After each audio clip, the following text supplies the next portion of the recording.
Hey everybody, I'm HeroicNerd and welcome back to my channel, and today we are reading Planet of Vampires number 2, the sequel, and immediately you're going to notice something really interesting about this one. Look at this crap. They're literal vampires now. Don't struggle, my dear. Soon you shall rule by my side as the queen of vampires. So now there's real, actual vampires involved. I don't know. That's possibly just the cover to drum up attention or something. But I don't know. The last humans on Earth battle for survival in the quest of blood. I have no idea. The year is 2010 and the world has changed. First, there had been a horror of nuclear holocaust, and then the cruel, maddened conflict that divided Earth's survivals into rival groups of savage barbarians, each tribe seeking to rule the rubble-filled streets that had become their domain. You mean whoever wins will rule both my tribe and yours? That's it, Lenny. Think you're man enough to beat me? Oh shit, they're gonna fight. Taking apart heroes is my specialty, Bruiser. What's with knives or your bare hands? Oh, well, let's give everybody their money's worth, gents. By using these solid steel maces, they're great for splitting open skulls. Suits me and me. Oh man, look at that guy handle those balls. Okay then, when I drop the balls, you both go at it. Stand back, everybody. This punk's blood is gonna be splishing like a shook-up seltzer. You're gonna fight or talk me to death, Lenny. Yeah, let's see what happens. Jesus Christ, these guys are fucking crazy. Suddenly, the taunting ends and all is silent. Nothing moves, no one breathes, and everyone watches. Minds wander of which of the two shall live. Crack! Damned if I don't think you're trying to do me in, Lenny. That was just a practice shot, hero. Now I'll show you the real thing.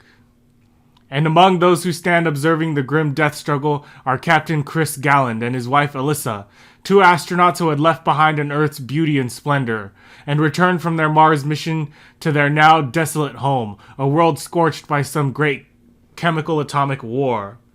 Instead of fighting amongst themselves, these people should band together to fight their real enemies, bloodthirsty vampires that live in the dome.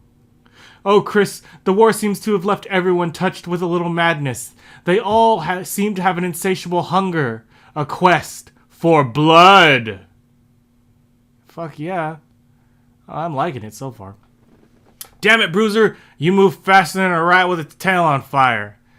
Sorry, Lenny, but that's the only way to survive in this stinking world. Meanwhile, high above Earth's surface, another battle erupts. Chris, look up into the sky. Oh shit, they're dispatching the fighter jets.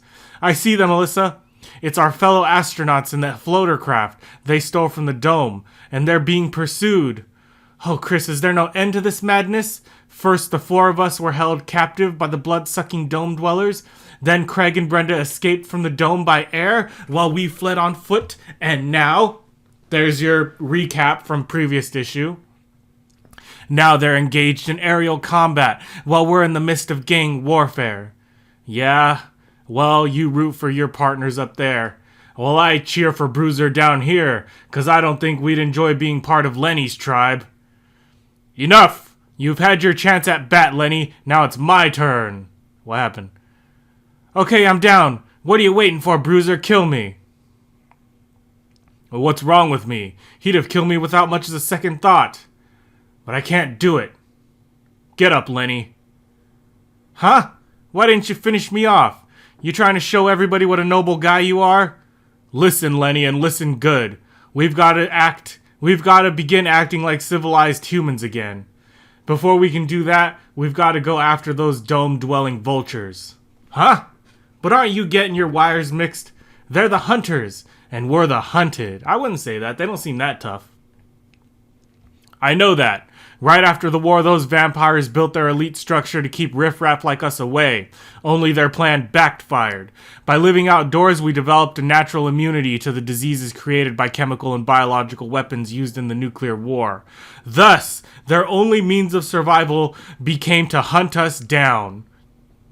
Drain the blood from our bodies, extract a curative serum from it, and then drink it. Meanwhile, miles above the gatherings, Floater 05 to home base. We're still in pursuit of astronauts, but are having difficulty forcing their craft to land to surrender. The vampire floaters give Chris Galland an idea. So now you're suggesting that we attack them? Forget it, Bruiser. With all their sophisticated weaponry, we'd be massacred. You'll be massacred if you don't strike at the vampires. And we will as we start right now. Those floaters up there may be the answer. The one being chased is manned by 2 members of the space crew. You are fortunate that our orders are to capture rather than to kill. Since we will force you down eventually, why not surrender and make it easy? Listen to those amateur cloud jockeys, Brenda. They think I quit playing around and show them some real flying. I second that. Let them see what an ex-fighter pilot Ace can do when he wants to. Goodbye, bloodsuckers. Yeah, fuck them. You heard me. I want no part of your idiotic war with the Dome Dwellers. It really doesn't matter what you want. Both tribes are going to follow my orders. So let's execute your plan again, Captain. Roger. Now here's what I want you people to do. And soon after, under Captain Gallon's guidance.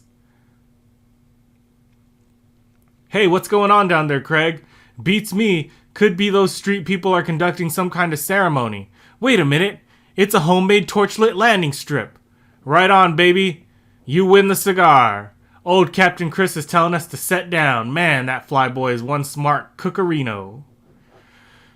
Chris's pal got the message. Here they come. Yeah, now get ready. The captain's not sure his friends know how to land that floater. I've got news for the captain. They sure don't. Let's get out of here. Oh, man. Okay, so things are coming together, but they're a little bit, shall I say, stale. They got the savages working together, and they're going to try and fight back.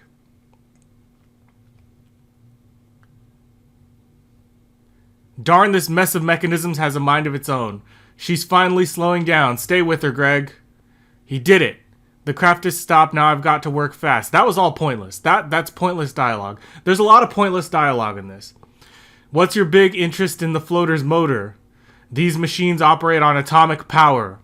And by removing these damper rods and leaving the motor running, that power is going to build up fast. Which means that floater is now a time bomb. Now let's get the hell out of here. And then a second later, oh, they're going to blow him up? There it is. The ground, the floater with the astronauts. Swoop in for the attack. If we can disable the craft, the passengers become our prisoners. And then... Ooh, nice. We needed some action. We needed an explosion. That's what we needed. Their target suddenly detonates in a bedlam of blinding light. Thundering sound and waves, violent concussive force. Blam! Well, that makes me feel better. It crumbles both floaters to dust. My God, I knew we set a highly explosive booby trap, but not that kind of magnitude. A small victory, perhaps, but it should prove to your people that those dome dwellers can be defeated, Bruiser. But now we'd better get ready for retaliatory strikes. Meanwhile, a short distance away, lending truth to Bruiser's words, damn, nobody ever beat me in a fight before. Then that Bruiser does it in front of my whole tribe. And afterward, that phony has the nerve to ask that I want to join forces with him against the Domies? He's got some chance of getting me to... Oh no, a floater, and it's caught me in the open. I was careless, now it's going to cost me my life. Shall we stun the street savage with a ray beam? No, these animals dared destroy 3 of our floaters, killed 4 of our crew members. We will kill this one to show them the folly of such actions. But first, we shall amuse ourselves by toying with the others. Hey, look, it's Lenny! Oh, good, they're going to hear it. If they rescue him, they can get themselves another floater. Darn, if we only had some weapons. That sound coming from the tunnel, those old abandoned subway tracks. Oh, fuck, it's Spanish Eddie. Alright, Spanish Eddie, what the fuck are you gonna do about this shit? He's got a machine gun mounted to the handcar. Just what the doctor ordered. We're coming aboard, scavenger. Pick us up at the next station. Where's the action? Lenny's been stalked by a floater. So get this express moving as fast as you can. Over there, there's our pigeon. Okay, gents, let's get sights lined up and we'll knock that pollution right out of the sky. Okay, alright.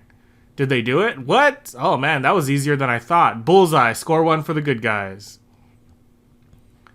Gasp, you saved my life. Forget it, Lenny. Come on up here and join us instead of doing your little hermit act. Okay, Bruiser, I'm with you and those astronauts all the way. Alright, what's our next move, Captain Galland? A meeting of the tribal leaders. We've got to consolidate every group into one huge fighting unit. And the following afternoon, having gathered the streets people representatives together. Now let's be realistic, men. The Dome Dwellers have a great advantage, a trained, mechanized military with advanced weaponry.